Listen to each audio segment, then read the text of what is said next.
دوستو، آج اگر آپ دنیا میں کسی سے پوچھیں کہ سب سے بڑا سیاہ ملک کون سا ہے تو زیادہ تر لوگ بنا سوچے ایران کا ہی نام لیں گے۔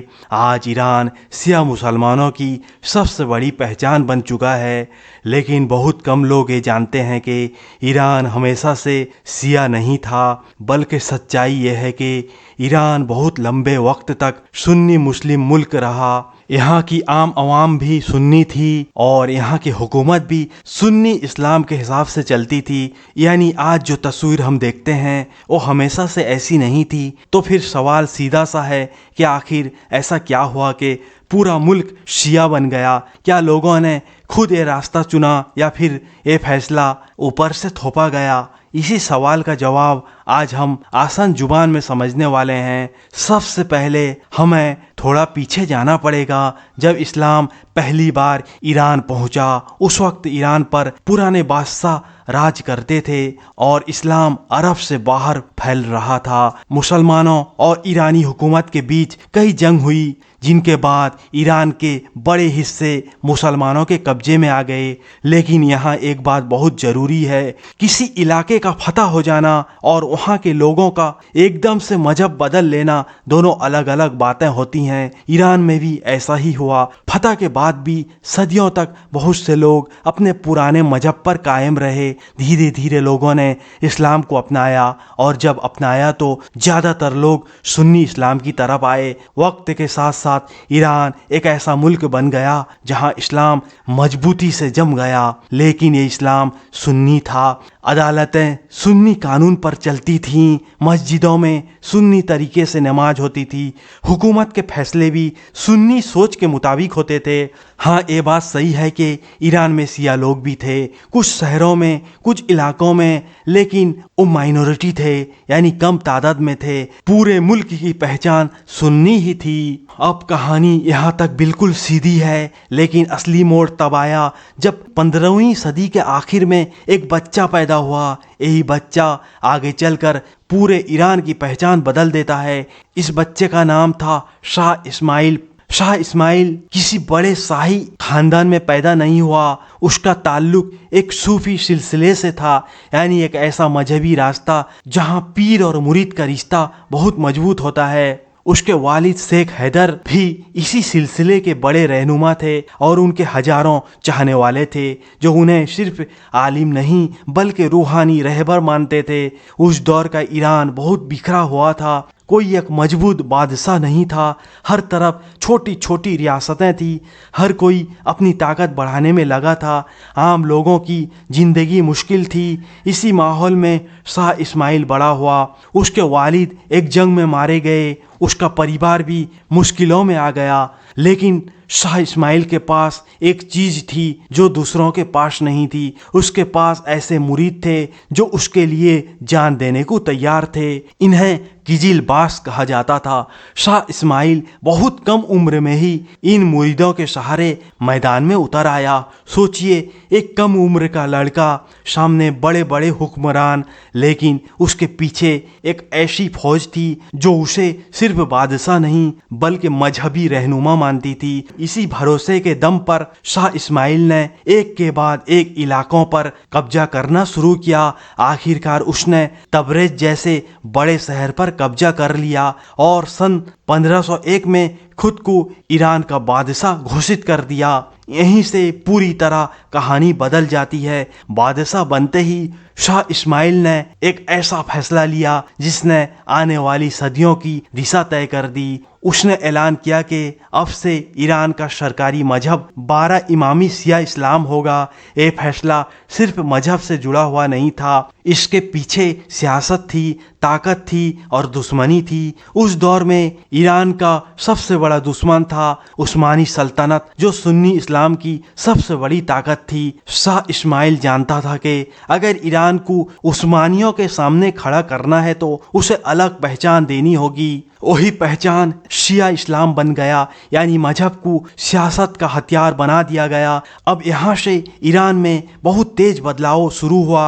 सुन्नी आलिमों को किनारे किया गया, बहुत से लोगों को मुल्क छोड़ना पड़ा, अदालतों का तरीका बदल गया, मस्जिदों के तरीके बदल गए, खुतबों में बदलाव किए गए। आम लोगों के सामने दो ही रास्ते थे, या तो नए निजाम को मान लो या फिर मुश्किलों के लिए तैयार रहो। बहुत से लोगों ने हालात देखकर चुपचाप सिया मसलक अपना लिया। ये बदलाव लोगों की आम राय से नहीं हुआ था, ये ऊपर से लिया गया फैसला था। लेकिन जब कोई चीज़ कई सालों तक, कई नस्लों तक चलती है तो वो जिंदगी का हिस्सा बन जाती है। अब यहाँ से कहानी और ज़्यादा साफ होती जाती है। शाह इस्माइल के बाद ईरान में जो कुछ हुआ, उसने इस बदलाव को सिर्फ रोका नहीं बल्कि पूरी तरह पक्का कर दिया। शाह इस्माइल के मरने के बाद भी सफवी हुकूमत खत्म नहीं हुई, बल्कि अगली कई पीढ़ियों तक यही सल्तनत ईरान पर राज करती रही।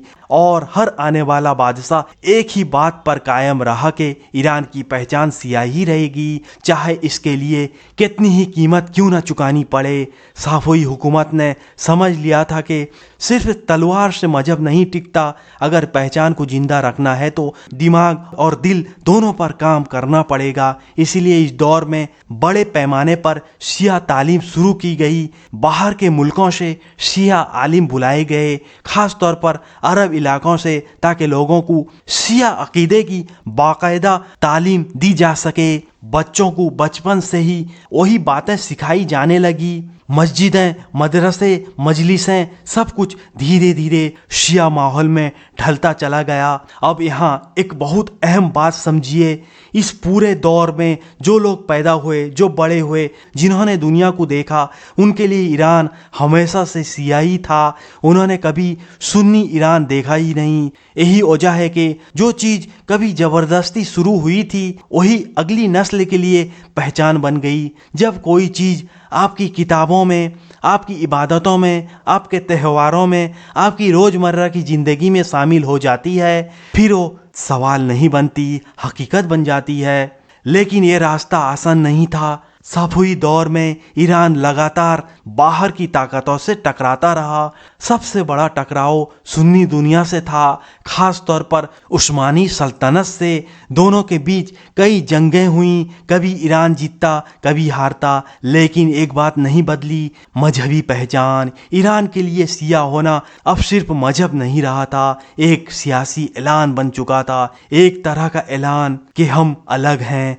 हमारी राह अलग है। वक्त के साथ सफवी सल्तनत कमज़ोर हुई और एक दौर ऐसा आया जब ये सल्तनत ख़त्म हो गई। अब यहाँ एक सवाल उठता है कि अगर शिया पहचान सिर्फ सफवी हुकूमत की वजह से थी तो क्या सफवी सल्तनत के ख़त्म होते ही ईरान वापस सुन्नी नहीं हो जाना चाहिए था? लेकिन ऐसा नहीं हुआ, और यही इस पूरी कहानी का सबसे बड़ा सबूत है कि अब ये पहचान जड़ पकड़ चुकी थी। सफवी दौर के बाद ईरान में दूसरी हुकूमतें आई, जैसे अफसारी और काजार हुकूमत, लेकिन किसी ने भी शिया मजहब को बदलने की कोशिश नहीं की। यहाँ तक कि एक दौर में जब नादिर शाह ने सत्ता संभाला, जो खुद मजहबी मामलों में काफ़ी प्रैक्टिकल सोच रखता था, उसने सुन्नी और शिया के बीच दूरी कम करने की कोशिश की, लेकिन उसने भी शिया पहचान को पूरी तरह ख़त्म नहीं किया, क्योंकि तब तक ईरानी समाज खुद को शिया मान चुका था। अब धीरे धीरे शिया आलिमों की ताकत भी बढ़ने लगी। वो सिर्फ मस्जिद या मजलिस तक सीमित नहीं रहे, बल्कि समाज और सियासत में भी उनकी बात सुनी जाने लगी। आम लोग अपने मसले उनके पास लेकर जाने लगे, बादशाह भी कई मामलों में उनकी राय लेने लगे।